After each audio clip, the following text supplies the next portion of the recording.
Hey, everybody, welcome. So glad you could come along for the ride. Paul Douglas here. It is my distinct pleasure to be able to introduce Dr. Verna Price. If you've been tuned in for our ongoing conversations in the room where it happened, it has certainly been an eye-opening experience for me, I think for a lot of listeners.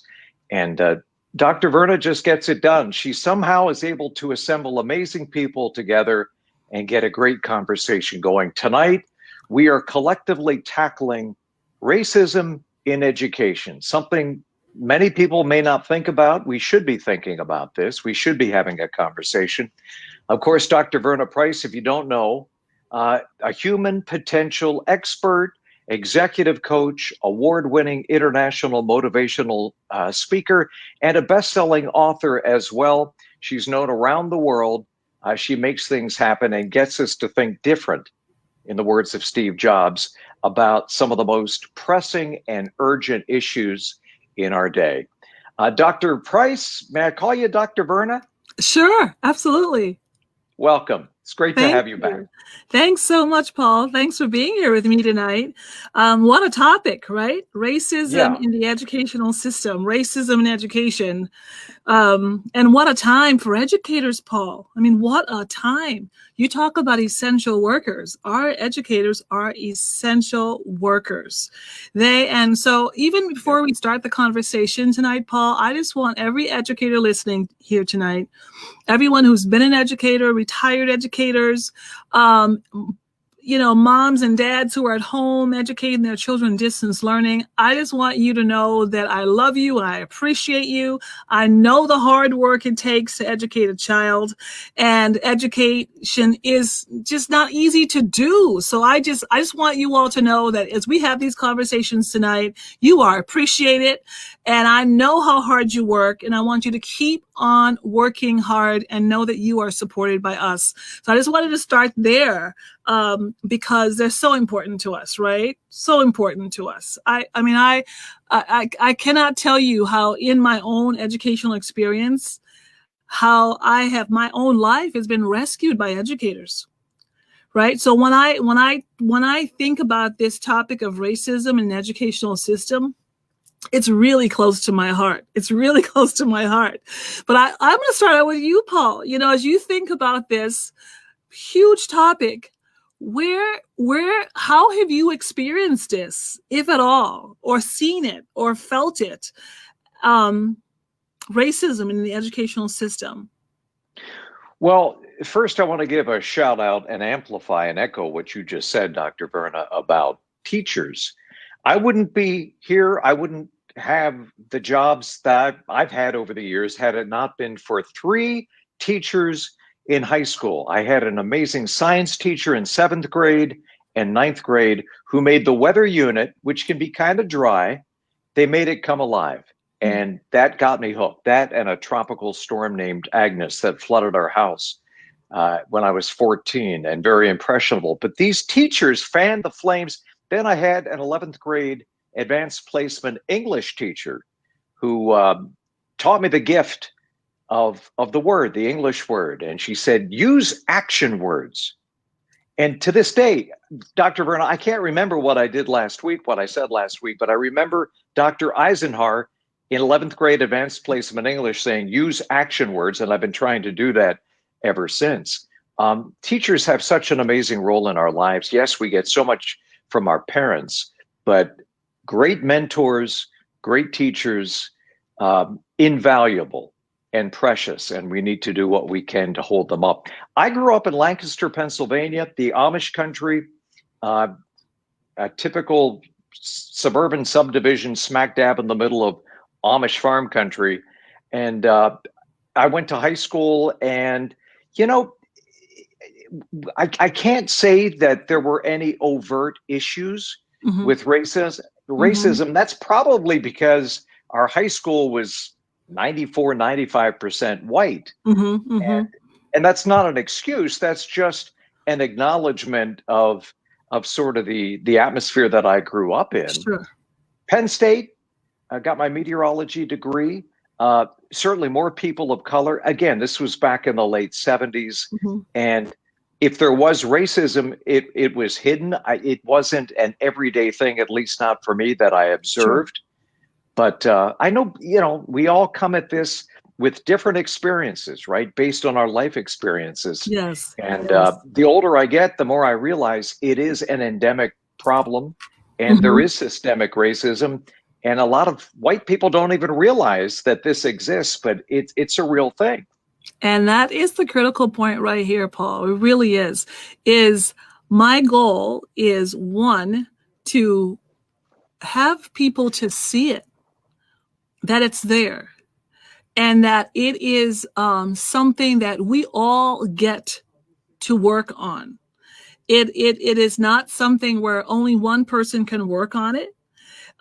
Yes, because of how systemic racism has been put in place in our society with an intention to divide the human race. And we know that there's only one race. And for every great teacher, you know what every great teacher understands? Is that every young person who comes in front of them, regardless of their ethnicity, regardless of their socioeconomic background, that child is valuable and important, and that child has promise, and they decide that they're going to teach that child regardless of where they've come from or the color of their skin. Great teachers do that. In our society, though, racism is existing in two strands, right? There's the individual strand of racism. You were raised in a racist way. You were raised and told that certain people, white people in particular, are better and they have things and they're entitled and the system belongs to them. And inferior people, the other part of the construct, right? Black people in particular, are not. And so you've been taught this unequal way of thinking about. You've been taught racial prejudice. So that's already in you. Now here's the hope, Paul. The hope is that if you're an educator and that's the way that you've been taught, you get to do the work to pull it out of Mhm. yourself. And you get to make a decision that, you know what, I'm not passing that on to my children. I'm not passing it on to my students. And I'm going to work to eradicate that and get that out. It is not going to become a part of how I teach. And then there's systemic racism that's just weaved into our systems and the power structures that make decisions on the behalf of our society. And so it's happening on both levels. And what I love about our guests tonight is that they are going to talk about both of those levels, both their own personal experience with racism in education. They're all educators. They're all amazing people. And then we're going to talk about the systemic approach to racism in education in the system and what we could potentially do. So I want to leave this session, Paul, with some solutions because I think it's Yes. possible, right? Don't you? I mean, I think it's possible. Yeah. And Minnesotans, we can do this thing. Yeah, absolutely. And look, I believe we are all works in progress, right? And it's too easy to blame the other guy, maybe the person that doesn't look like you, for problems in your own life. There's Mhm. always this fear of the other, and it's a convenient scapegoat. And it has been maybe since the dawn of time. But I think as human beings, people of faith, we can always do better. We can Yes, aspire to be better. So I absolutely. appreciate you leading this conversation, Dr. Verna. Absolutely. And just opening our eyes. So I want to, first of all, bring in a classroom teacher who's in the classroom every day. She's a math teacher in the Maple Grove area. Her name is Miss Jennifer Tom. She goes by Miss Jen. And so welcome to the conversation. I'm so glad to have you. Thank you. I'm happy to be here. Just as we start, Miss Jen, what excites you most about being an educator? It's the kids. I really like making a difference in kids' lives. I like the relationship that I get to have with them. I teach math and I like to make it come alive for them and to have them maybe come into a subject where they are a little bit afraid or maybe don't like it and have them lose that fear and to maybe catch a passion for it. Excellent, especially math, because you know how kids get about math. They're like, Ugh. it's math. People are a Well, little you know afraid. what? And for a math teacher to make it fun and exciting and learnable, right? And you feel like, yes, I can do this. Thank you so much for joining us tonight. And we also have a principal who is a current principal in Minneapolis, and she has done amazing work, both dissertation work in this area, but she's living this out every day in her life. And so, Dr. Palmer, what is exciting to you these days? And these are some rough days. Let me tell you, these are some rough days in the classroom, in schools. Distance learning is no joke. I have 3 children at home distance learning, and it is no joke. Okay. But still, what is exciting to you? What are you so hopeful about, Dr. Palmer? I can say what I'm excited about, what I'm gratified about, let me put it this way, is that our folks are really collaborating to make it work. Like you said, it's really, really difficult. Minneapolis has been in distance learning all school year.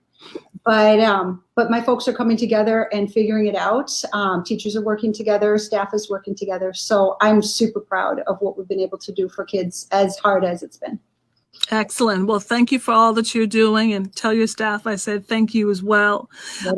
We also have a longtime educator and now a national consultant, and she's also, one of my own personal mentors who's been in this work, Dr. Eleanor Coleman, who's joining us tonight. And welcome. Greetings. Good to see you and listen to you as always.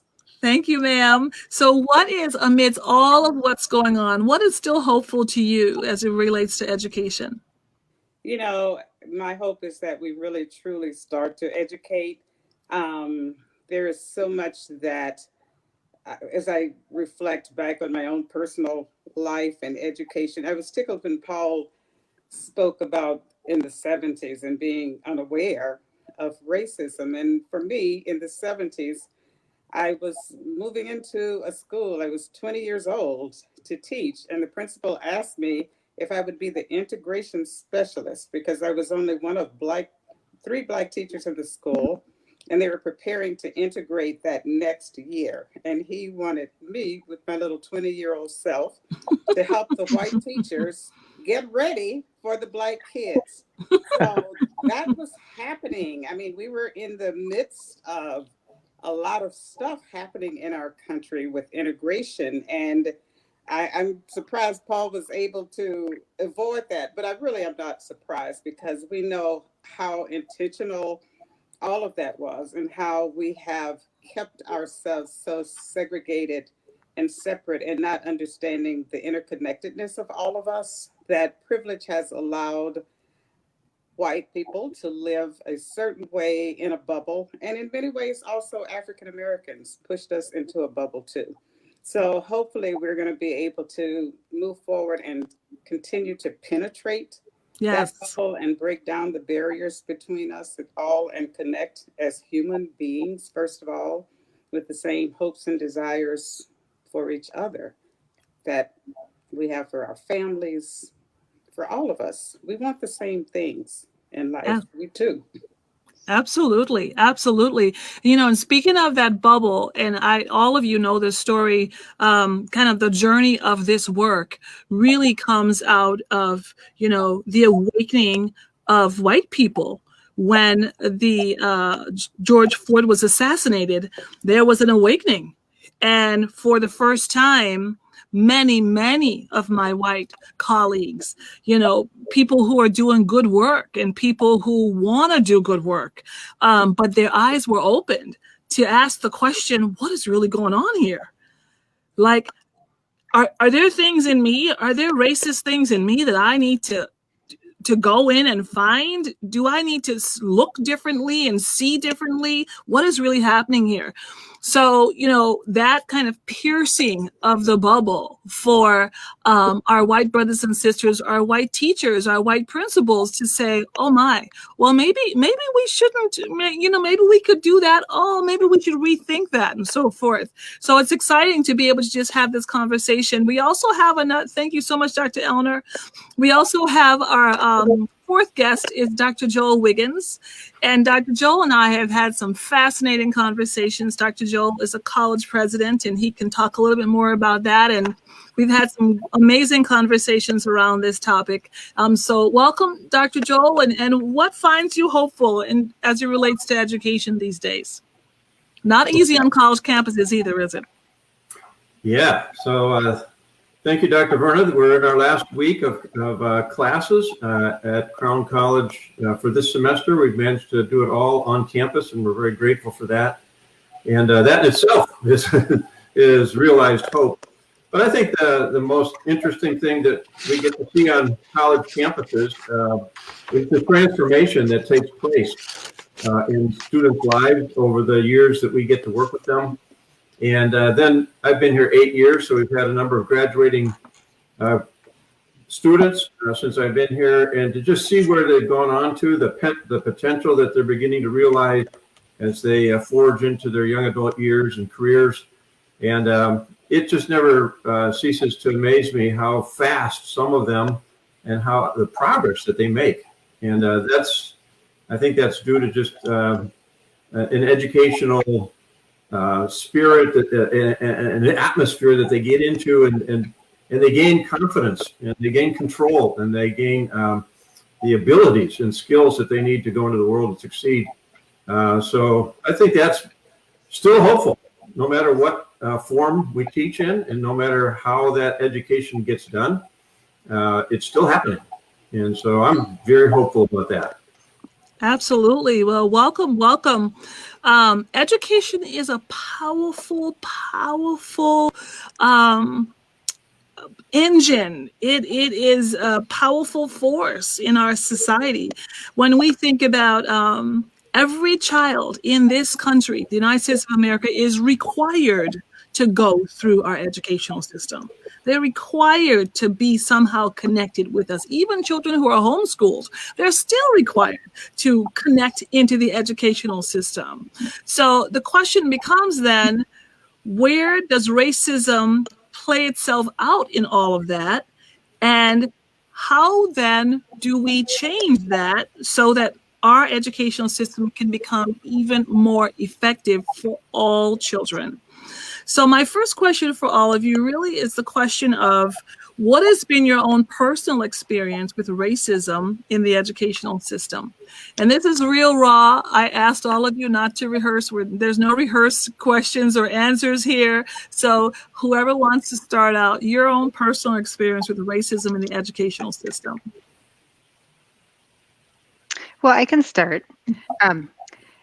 Like I heard Paul say at the top of the show, that everybody has their own lived racial experience or their own lived experience. And I think what I see at the school I'm at is exactly that. There's like a tale of two stories. And so we have this school that's predominantly white, very affluent.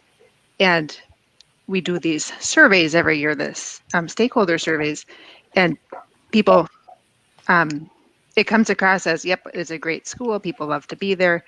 It's wonderful. But then if you look closer at the data, it is not the same story for everybody. And if you look at it by race, our Black students and students of color have a very, very different lived racial experience at our school. And it's just very telling that the stories are just so very different. You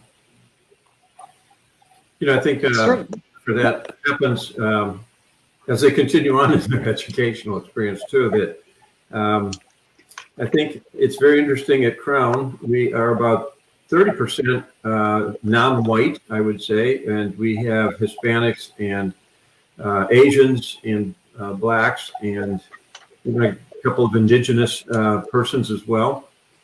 And that 20 years ago, we were probably about 5%, I think. So we're making strides.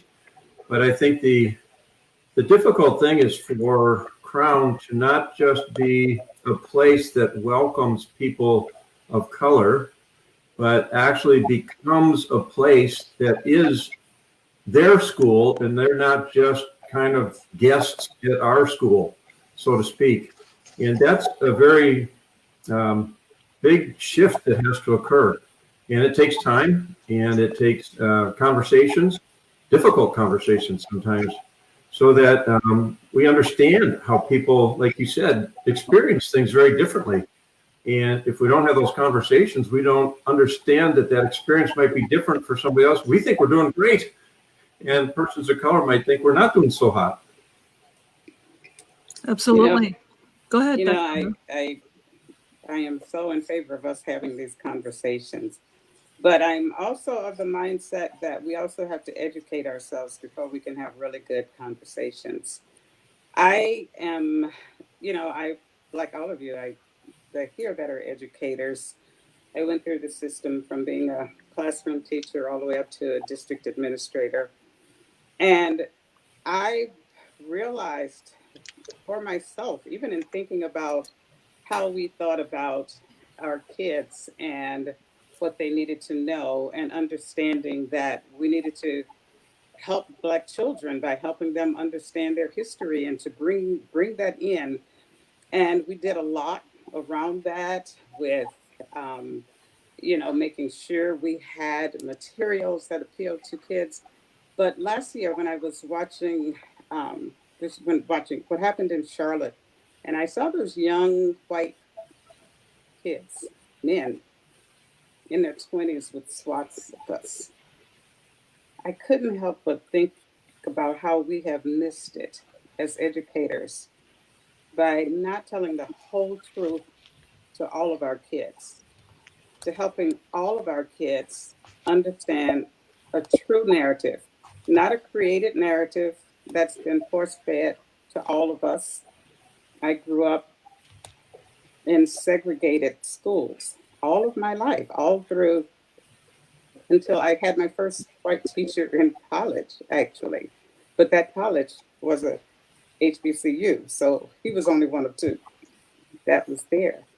And I never got a brand new book through my college experience until I was in ninth grade. We always got the books from the white schools. And we knew that because back then they used to stamp the books, right, with the schools that owned the books. So we unfortunately learned that distorted history right along with white kids. And we have not decided as educators to fully embrace our history and to tell the truth. We've been allowed to believe a false narrative about this country and how people have been treated. But what's fortunate is young people now are starting to realize this and to understand it. And I think until we really go back and all of us admit we don't know, we have our narrative, and our belief and narrative is grounded in how we grew up, what we were exposed to. And listening to Paul and my story, what was happening for him in the 70s and what was happening for me in the 70s, that was a very traumatic time for people of color because we were going into forced desegregation, and it had a huge impact on us and our culture. We don't discuss those things. We don't talk about what happened. How did we get here? We don't have these good, honest conversations. But I find sometimes when I'm trying to have these conversations, particularly with white people, I get a stare, I get a look, because you don't know the history. You know your history and you know your truth, but not the full truth. So I think until all of us commit to, let's go back. What happened here? What happened in America? How did we get started? What was the impact of slavery itself? Let's look at what happened to the annihilation of our Native American sisters and brothers. Let's talk about this and talk about it in a very honest way that doesn't try to hide the facts, and just be real about that and understand it isn't about shaming each other. It's about growing and learning so that we can move forward together and have some really true, genuine conversations. Yeah, and that, I love just how you frame that, Dr. Eleanor, because it's, the past is the past, and the truth is the truth about the past. Mm-hmm. And, I think in this work, as we begin to just look at the reality of who we are and say to ourselves, what can we learn from that? So that we really truly know ourselves. What can we learn from that? And how do we take those lessons learned and instill them into our students today? So, Paul, you're about to say something. There's just this whole thing, it's sort of a metaphor of what's happening with our politics, right? We're all in our bubbles. We don't want to listen to people who have a different political bubble. And it seems like that's the case racially. I mean, we tend to self-select, and I don't know why that is. Many people, as a business owner, I know that my odds of success go up if my team is diverse. If I have men, women, people of color, my odds of coming up with the next big thing increase. Diversity is truly a good thing. It exposes you to things that are outside of your bubble, something that may sustain your business and keep you going. And so it just makes sense. And I think many businesses are realizing this. My question for you, Dr. Verna, and also for Dr. Eleanor, it seems generational. Young people realize there's a problem, much more so as a rule than their parents and even their grandparents. And they want to be part of the change. I think this time is different. It's George Floyd's murder. It's a long list of things, but I think we have reached a tipping point, an inflection point, and you're going to see, I hope, I pray, real change in the years to come. Absolutely, absolutely. Dr. Emily, what are you thinking? I see you. Yeah, your face is talking to me. Yeah, no, I want Dr. Coleman to know we are starting to really have that conversation about how integration was done poorly the first time around, and how we can't call ourselves integrationists if we aren't doing it differently this time. In particular, history that I've only been recently learning around what the Black segregated schools were doing really well in terms of raising kids with a whole lot of self-confidence and knowing their brilliance. And then we integrated and crushed that, what Dr. Bettina Love calls spirit murdering, is to what we do to our children. And so now we're figuring out, okay, it's not about just bringing different kids together in a space. It's how do we operate? What are our norms? How does that look like on a daily? So that's an early conversation, but it's definitely a conversation that we're looking at. And unfortunately, Emily, we are back there as a country. We have resegregated. If you look at the data, if you look at Jennifer's school and other schools around the country, we have actually resegregated. Some of our schools now are more segregated than they were when I was a kid. It's sad. It's a sad place of where we actually are in this country. Yeah, no, I came up in Minneapolis and it was definitely more integrated. I think 1988 was the tipping point in America where we started to resegregate. Absolutely. We're going to go to break here very, very soon, but I want to tell you a really quick story. In my dissertation, I looked at classroom social systems which were effective for African-American students. And so then I would sit in these classrooms and watch teachers, and I would watch how they talked to different students, particularly white students, and then African-American students. And a teacher would say to a white student, "So tell me what you're thinking today." And our teacher would say to an African-American student, same teacher, same class, to an African-American student, do you want this book or not? So there was like a total shift of how they were even teaching students of color versus teaching their white students. I want to stop there, and we can kind of react to that. Let's get it right down to the interactions with students in classrooms, and then let's talk about the actual systemic pieces of it and go from there. Absolutely. Dr. Verna, I want to talk about suspicion of guilt. I stumbled upon some things that made my head explode, and anti-bias training in schools. Sir. What can we do to get better? All that after CBS News.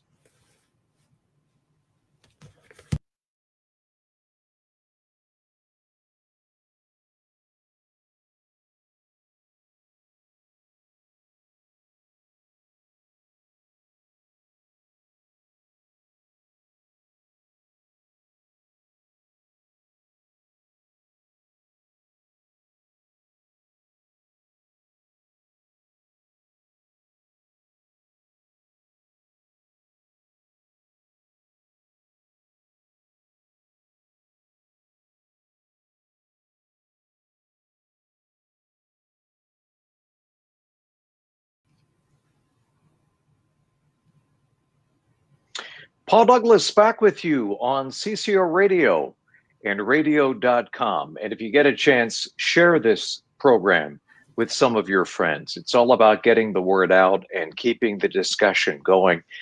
This is part of an ongoing series, In the Room Where It Happened, conversations on racism that matter. Tonight, Dr. Verna Price is tackling education, systemic racism in the education system, things that some of us don't think about, things that many Americans live every single day. Dr. Verna, turning it over to you. Welcome back. Thank you so much, Paul, and thanks for being with me tonight. We left off with a conversation around teachers, maybe knowingly or unknowingly, teaching children differently in the classroom. And those differences, they do yield different results. So if I'm talking to you, Paul, and I'm your teacher, and I'm engaging you in critical thinking conversations, do you know what's going to happen when it's time for the test? You're going to do better, right? You're going to achieve. Yeah. Versus if I never talk to you, if the only time I talk with you is yes, no, sit down, stand up, commands, then what happens? So the question is this happening? How is it happening? What can we do about it? And Dr. Emily is going to start us out with the conversation. Come on back in, Dr. Emily. Hey there. Okay. What do you think? Oh, yeah, I thought you were going to have another prompt. Sorry. What do I think? I think that, well, for me as a young teacher, I was an English teacher, and I had been successful in school because I spoke standard English at home. So I had alignment, right, with my teachers and the tests. So I always thought I was just brilliant because of that. And I had to really learn how the system advantages kids who have that home alignment and maybe disadvantages others. And then how do we change those structures? It's a process for sure for us to learn as we go. I was lucky. I have had some deep racial equity training that over the years where I've been able to unpack a lot of those pieces that just aren't obvious to a lot of us who weren't raised with anybody pointing it out.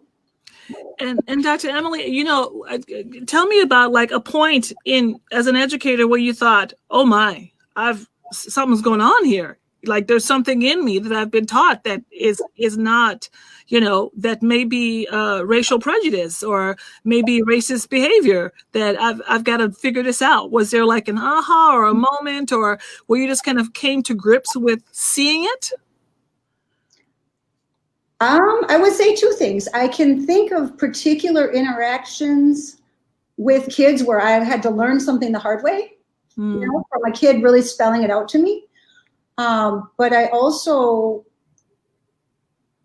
feel like the training matters too. When you look at data and you look at history and learning those pieces and pulling it apart and stop talking about it as home language and poverty and parents and all these other things and kids don't try and, all those things that we pointed to for years and years and then having to go, wait a second, peel all those back. So it's both for sure. Wow. Let's bring Jen into the conversation. Jen, what do you think? You're in the classroom. You've been in the classroom. You've seen this. You've felt this. What are your thoughts? So I kind of think there's two things. I think as a teacher, we really have to be in tune with, and through training and through work, get in touch with what our implicit biases are, because we all have them. And if you don't know about them and if you don't explore them, they're just going to manifest, and that's going to keep going. So I think that's one thing. And I've had lots of racial equity training, and probably in the last 20 years, like not much at the beginning of my career.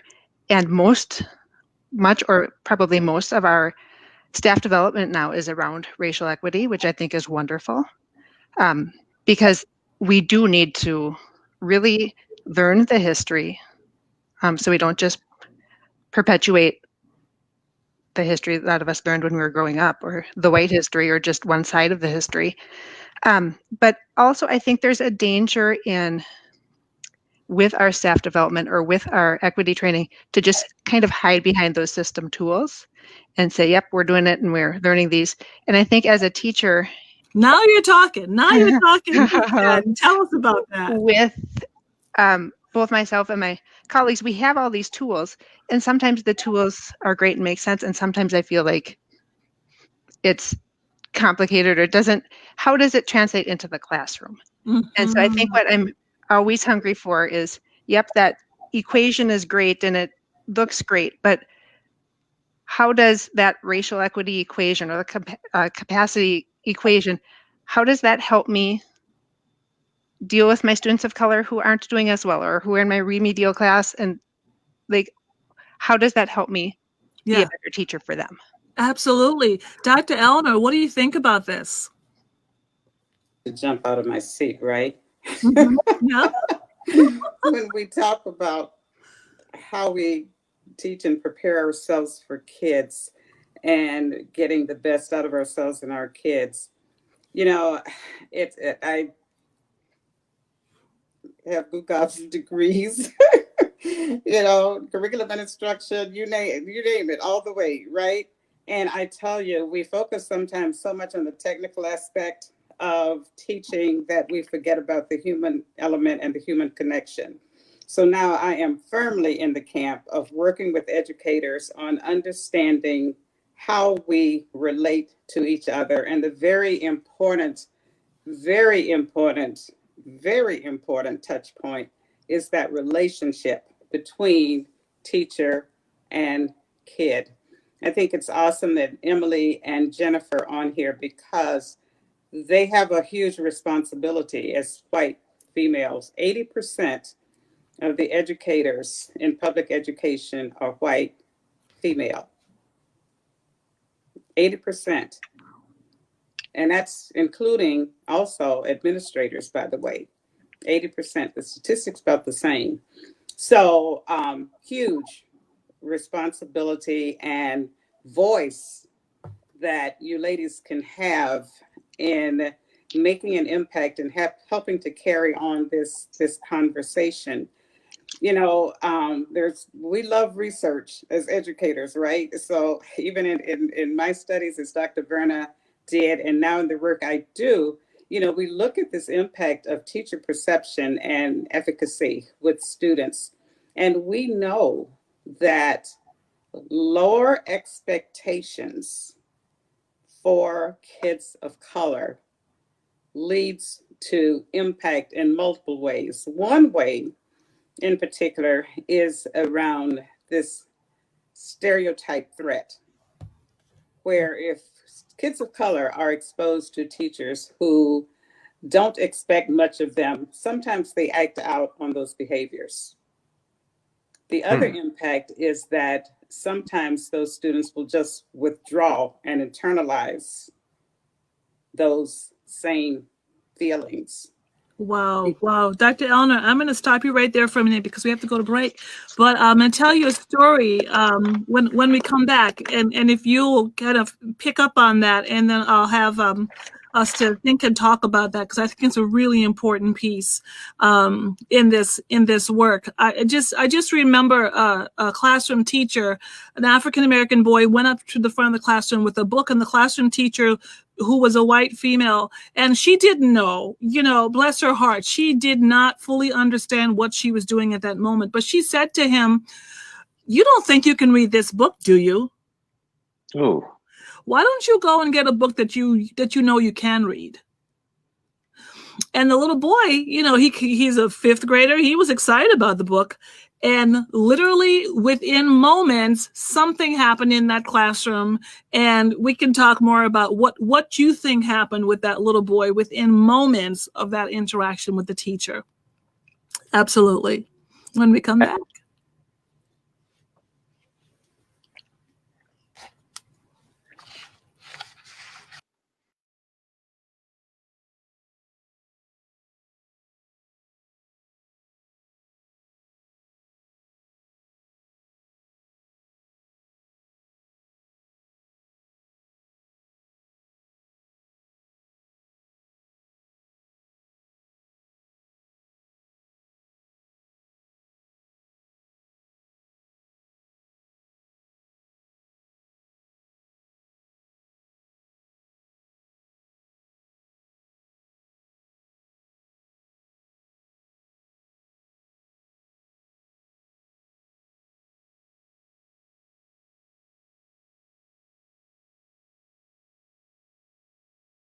out in the class. So, Paul, what do you think happened?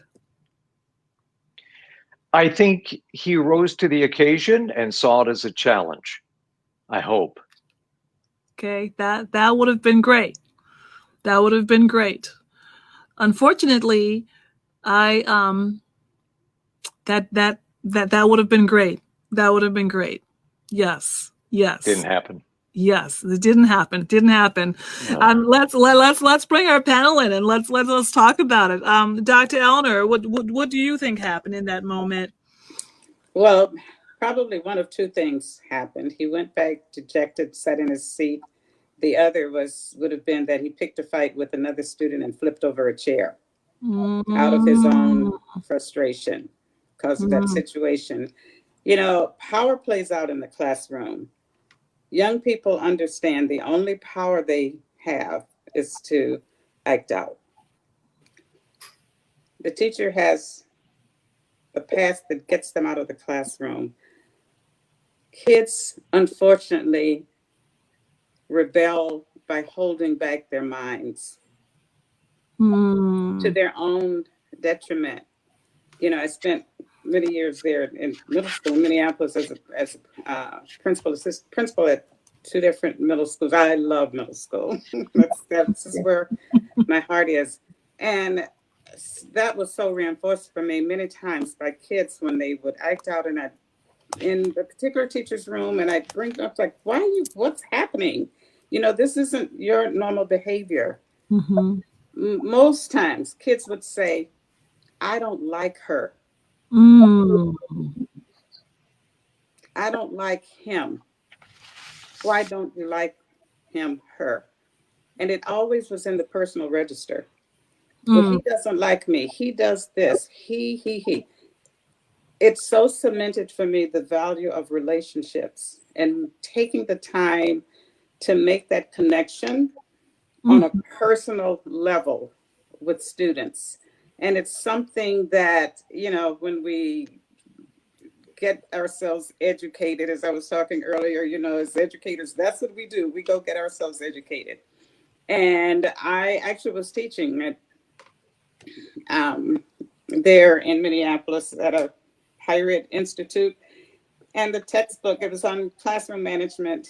And that book had about 3 or 4 sentences on relationships. Everything else in that was punitive. So naturally, I didn't use that particular textbook and framing, you know, and the work that I'm doing now is humanities-based work approach of thinking about the importance of taking the time to build those relationships with students, understanding their humanness, their realness. What are their hopes? What are their dreams? What are their desires? What is it that they want? You know, when kids feel good about you and themselves, guess what they do? They actually pay attention to what you're trying to teach them. It's amazing. It just is amazing how that happens. Even we as adults do that. It's true. My husband wants me to do something. Yep. He knows how to butter me up, right? To get me to do that. That starts early with all of us, you know, It's true. the importance of relationship. And we spend so much time on the technical aspects of our work, and we forget about understanding that common good in each other and being able to find that that place of where we come together and connect on a personal level, and then broaden out from there as far as how we start to engage more deeply with each other. Wow, Dr. Joel, what do you think happened? And we're gonna finish up this round with Jen. You know, being a current classroom teacher right now, and maybe you can help us think about how you could have done that. A teacher could have done that differently, right? So, Dr. Joel, what do you think happened in that moment?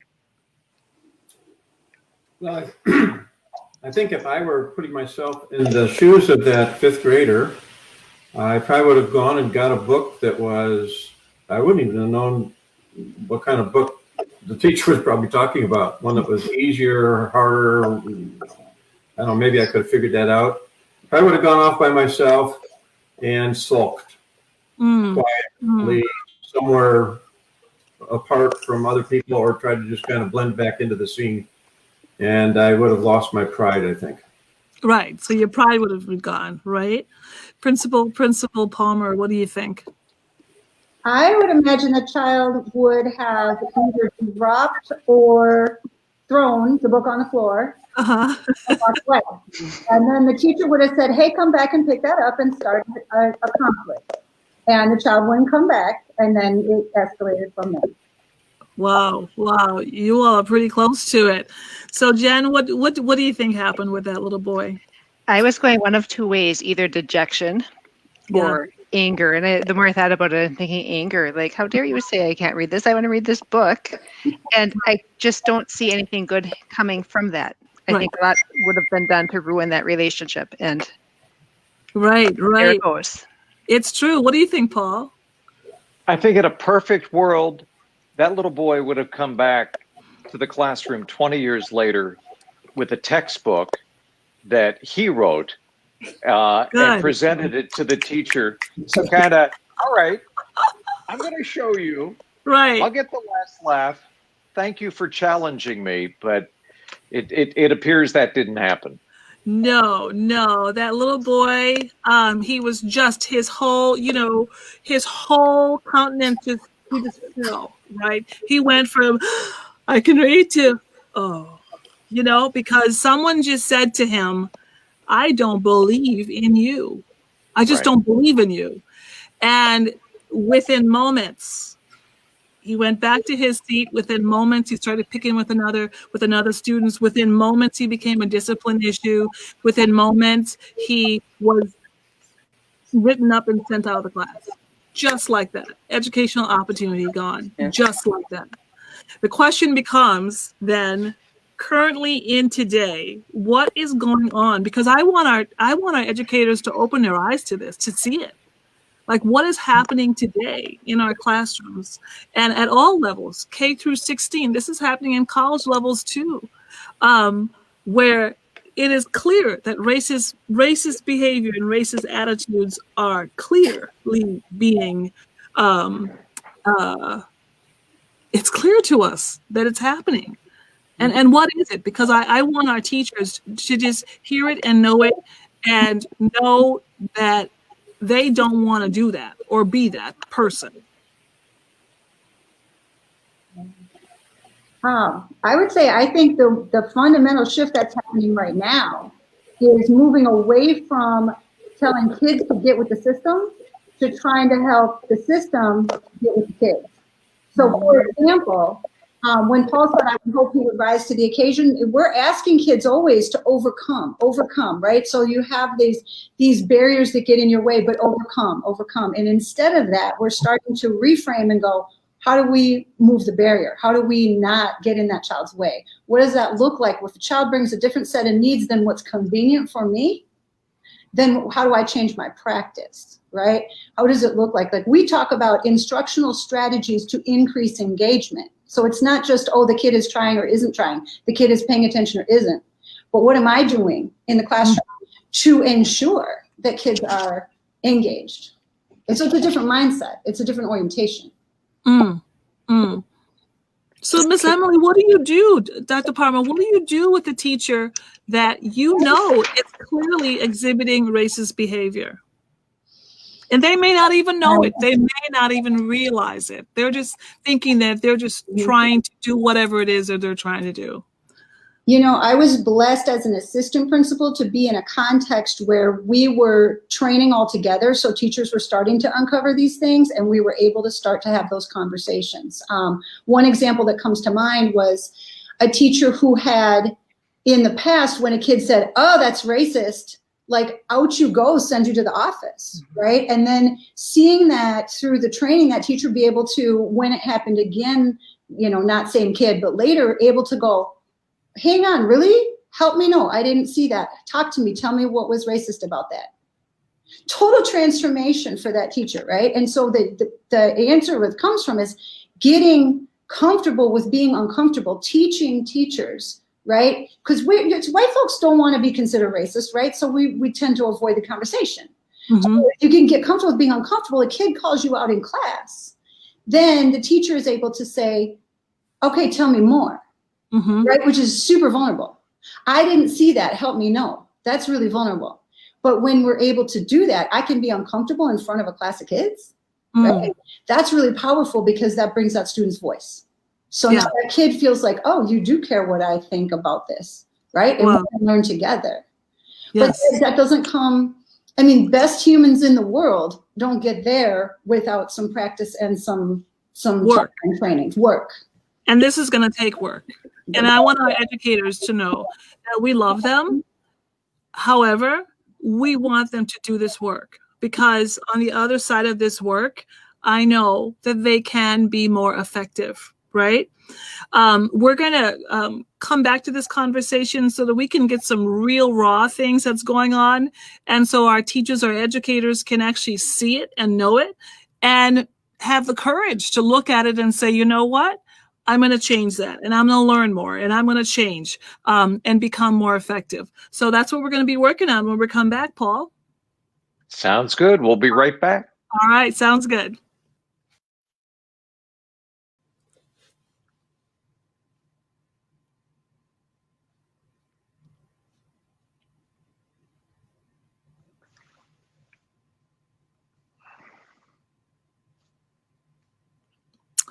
All right. So, Paul, I have a question for you.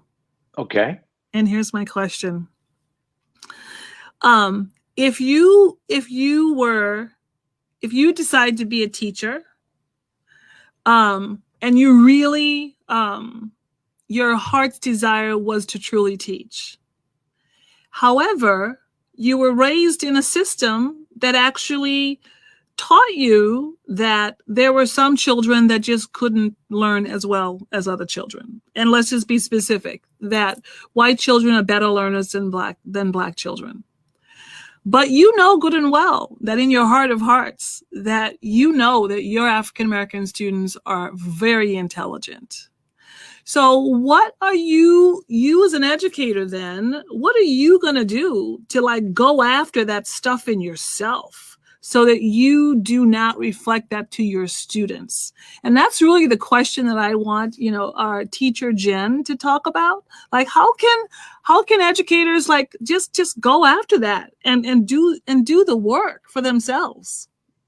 I think what you said is exactly right. It is work, and it takes a lot of work and a lot of self-reflection. And one of the things that's helped me is looking at the word racist or being racism, not as an all or nothing thing. Good. But racism is a thing that is like implicit bias. It's in us, or it's in everybody, and not just white people. Like there's this continuum of where are you? It's not just yes or no. So accepting where you're at and then just making a commitment to, yes, how do I go from here to move forward? Right. And where are my biases, or what am I hung up on? And just exploring that, like maybe spending time with your friends of color, and then, or if you don't have any or don't have close friends of color, really examining that, like, why don't I? And why does my neighborhood look just like me? Or why does my church look just like me? Or whatever it is. Yeah. But I think taking some of the pressure off of like, I can't do this because I'm going to look like I'm a racist, and I'm not a racist. Like, just this is this continuum, and here I am, and how do I move forward from that?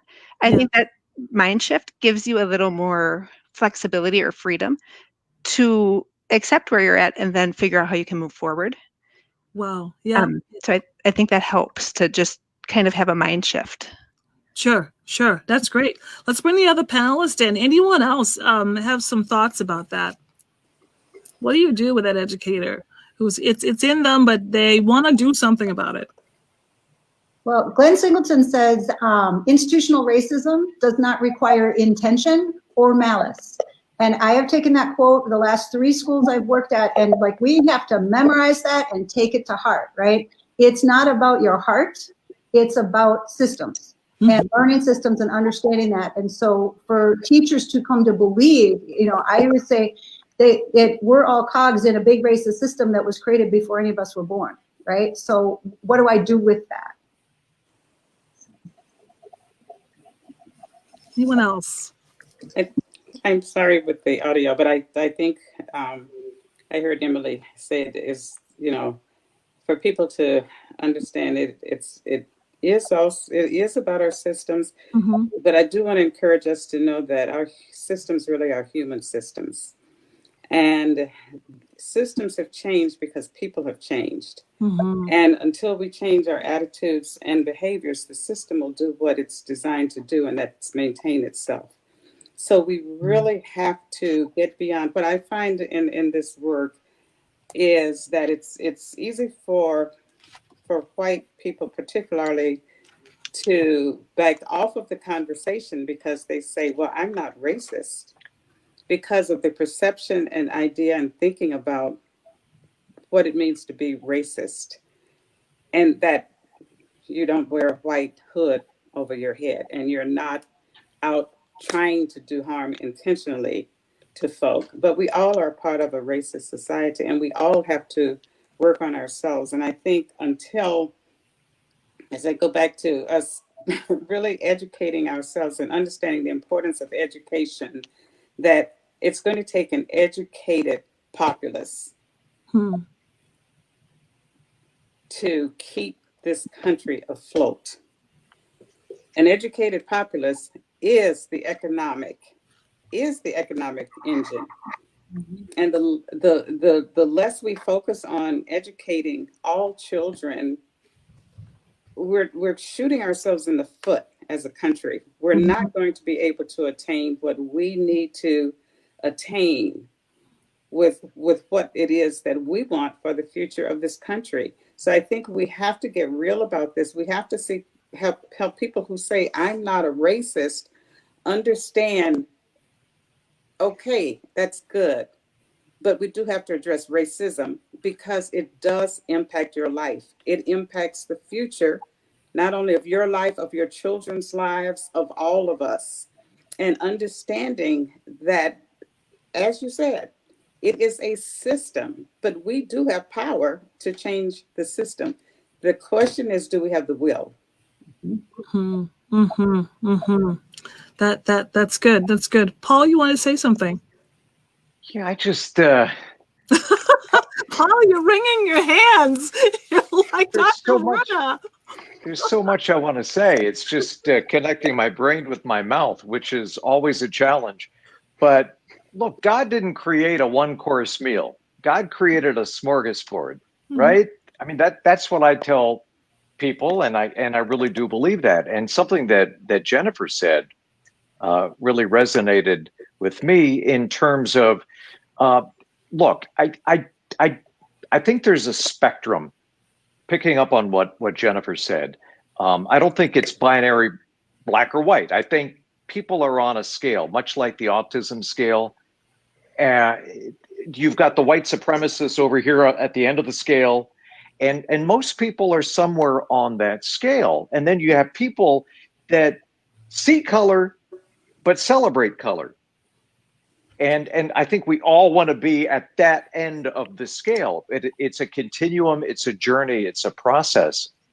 And something that Dr. Coleman said that really it affected me. I mean, 80% of teachers are white, and yet African-American women, Asian women are the most likely public school teachers to hold postgraduate degrees.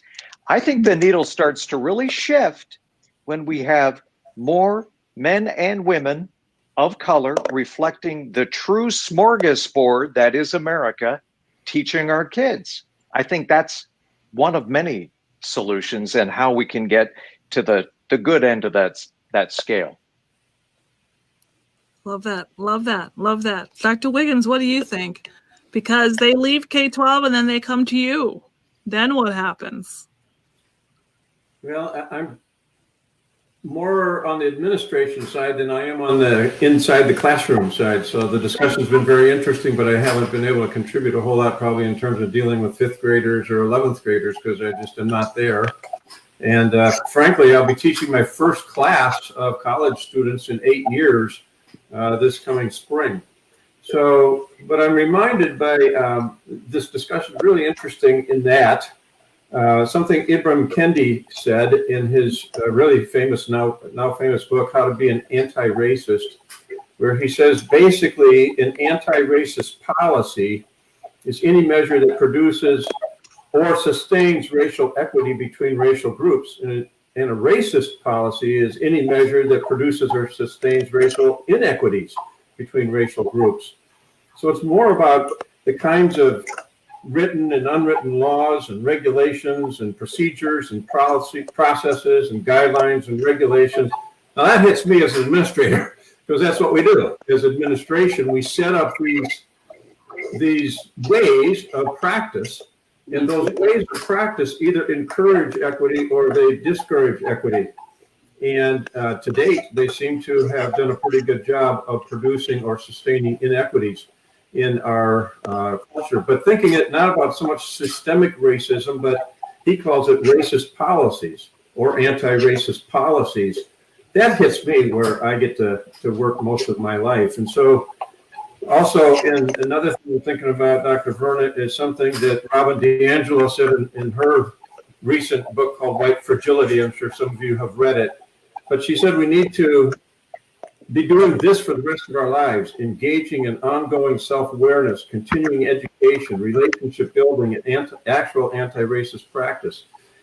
It's an ongoing thing that we constantly have to improve on within ourselves. And so that's what I've been working on in the last year, just in myself, is how can I think Dr. Eleanor said this, educate myself on some of these, not just issues, but the practices and the depth of what has happened historically and how we've gotten where we are.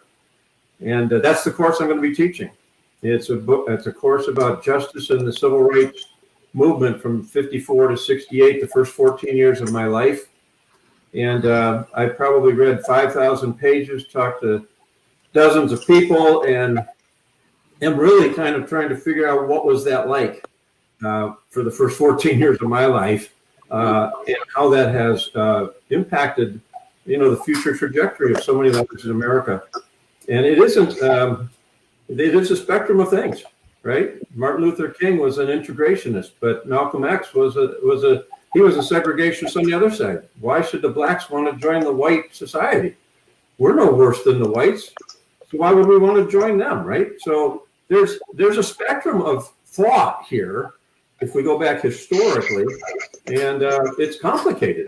And we just can't have easy answers to these things. But no, that's kind of what's flying around in my head right now. And I need to. Dr. Joel, you and I had a conversation, and you said something that has stuck with me ever since, right? And it really kind of pierced straight through all of this stuff that we talk about, to the fact that racism is still so anchored in our society, still so anchored in our schools, still so anchored in true inequity. Like there is these practices of inequity. And we were talking, and Dr. Joel had done a lot of research, and he said to me one line, and I don't know, do you want to say the line or should I say the line, Dr. Joel? Well, you're remembering, so I'll see if you got it right. He said, Dr. Verna, there's not one statistic that I have read about African-American men in this country that would make me think that I would intentionally want to be an African-American man because of racism. Mm-hmm. And then the second thing he said to me was, what took me so long to figure this thing out? Yeah. Right? Yeah. And it's that same thing that we're talking about here, as Dr. Eleanor and Dr. Emily, we're all talking about, which is that we want to intentionally say to educators, don't even wait for your district. Don't even wait for your district to try to teach you this stuff. Go get the book yourself. Start doing your own research yourself and begin this work. So these practices of inequity, what is it that we are going to have to stop in order to get to the place of eradicating racism out of the educational system? What practices are we going to have to stop? Let's talk about that. One of the things I wanted to talk more about, and we touched on it, was the decision makers in our schools, or where are our, if we look at our teaching staff or the administrators, or I imagine superintendents, predominantly white. In my school, it's very white. In the staff, there's only a few people of color that are in the administration or teaching. And those people of color, I think, serve the needs of most of our students of color, and they never walk down the hall alone, because they're always, our students of color so identify with them and just so need to see themselves reflected in the possibilities in their world. But more than that, so I just feel like the kids need to see an opportunity for themselves. They have to have a mirror somewhere to aspire to. But more than that, my own white children, or the white students that I teach, they really need to see people of color in these leadership roles, and they need to have teachers of color. And if we're going to get over these biases we have, and if we're going to form these relationships, they have to have opportunities to do that as well. And I think that's one of the things that hopefully in the future, when we get this figured out, or it's more figured out, it will, the teaching staff and the administration, the decision makers, will look a lot different than it does now. So hiring and personnel, that's key. That's key. One other thing is barriers, identifying barriers, removing barriers. You know, we're pretty good at not formally tracking anymore, but the informal, there's still barriers that can get in the way of kids wanting to be in advanced coursework, taking, you know, I'm at a high school, right? We have a lot of courses that can give you college credit before you get out of high school. But how do we make sure that there aren't barriers for kids? That's something that we've been really working on. And so making sure there aren't prerequisites, for example. So for an IB course, any kid can choose it, right? Those type of things. I think there are a lot of barriers that we're just used to. You know, we don't think about them. When I first became assistant principal at that particular school, in order to be in advanced math, this was a middle school, a kid not only had to write an essay on why I want to be in advanced math and score to get in, and then had to maintain at least an A or a B and no discipline problems. Like, all of that is nonsense, right? If you can do the math, be in the class, right? If you want to try to do the math, be in the class. But we put these barriers up. And so I think that's what do we need to stop doing? We need to stop putting barriers up and open the doors. And a behavior issue barrier could be a real issue, particularly, you know, in schools where suspensions are out of control. And if, you know, unfortunately for some students, if they even look the wrong way, it can be a behavior write-up. You know, you have an attitude, something's wrong with you, you know, that alone, and you have a brilliant child you're working with. Absolutely. Absolutely. Well, a lot of our, EBD, emotional behavioral challenge kids are really, really bright. And that's part of the challenge, is you see kids see the world as it is, and it makes them mad. You know, so the student be in advanced class because the behavior isn't just what the teacher wants is unreasonable. Absolutely. That's definitely an equity practice, right? Absolutely. That is one. You know, at the college level, one of those barriers that's been taken down by COVID, or at least is in the process of being taken down by COVID, is standardized tests as a primary way of getting into college. And the testing sites have been unavailable, and so more than 1,000 colleges have gone to test optional for 2021 fall, and are having to come up with other measures by which to anticipate the successful completion of college by a student coming into college. And that, I think, could be a very positive development. We'll see, but it could be very positive, because motivation, desire, the very act of application and counseling with them, the students, and setting their expectations that college might be a good thing for them and they can get in, could be improved, I think, for persons who might otherwise have felt like, no, maybe college isn't for me, type of a thing. Sure. Which brings us back to relationship. Paul, I'll go to you, and then Dr. Elmer, you can finish this up. Go ahead. I was just going to say, look, I'm a techie, and the oxygen of the information age is high-speed internet. I'm sorry. I mean, I realize it's all about people, but if you don't have a firm foundation of technology to work with, the access to high-speed internet, whether you're a third grader in North Minneapolis or a third grader in Wilmer, if you can't connect to the internet, and you can't do research, you're not going to keep up. You're not going to have the same opportunities. I think internet and basic technology, tablets, computers, that is not a luxury. It is a necessity for all young people, regardless of color, to keep up and to be able to achieve the American dream. So we have to find ways. I was hoping the private markets would do it, but it doesn't seem to be the case. And you're bringing up a resource inequity, right? Resources inequity. Absolutely. That's big. That must be addressed. That is addressable. We can do that. We literally have a minute and a half left. I just want to formally thank all of you. And Dr. Ellner, I'd like you to wrap us up with this segment. Where do we go from here in eradicating racism out of our educational systems? You know, in the work that I do, one of our core values is that solutions reside in the community. And I think this forum that you provided, Dr. Verna, for us tonight to come together and talk through this is just the kind of forum that needs to happen across all areas of our country in all phases, whether it's education, healthcare, technology, wherever. We got to start to having real honest conversations and dialogue with intent to look for solutions and to move forward together. Thank you. Thank you all so much. Thank you, Paul, for co-hosting.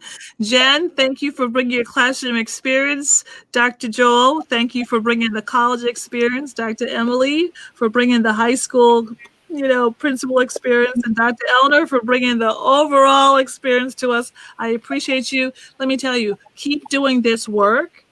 Encourage your people to do this work. Encourage your new hires to do this work. Make it even a part of a requirement of a new hire is that if you're going to be a classroom teacher, if you're going to teach at the college level, however, you must do your own racism work and come with that story. First thing you should ask them for the interview is, what is your racism story? Tell me about that, and we will go from there and figure that thing out. So I just want to thank you all so much for joining me tonight, and let's keep this conversation going. Keep it top of the mind of educators, and that's really, really how things are going to change. Thank you all so much. Have a great night. Thanks, Dr. Verna. Thanks, everyone. Well done.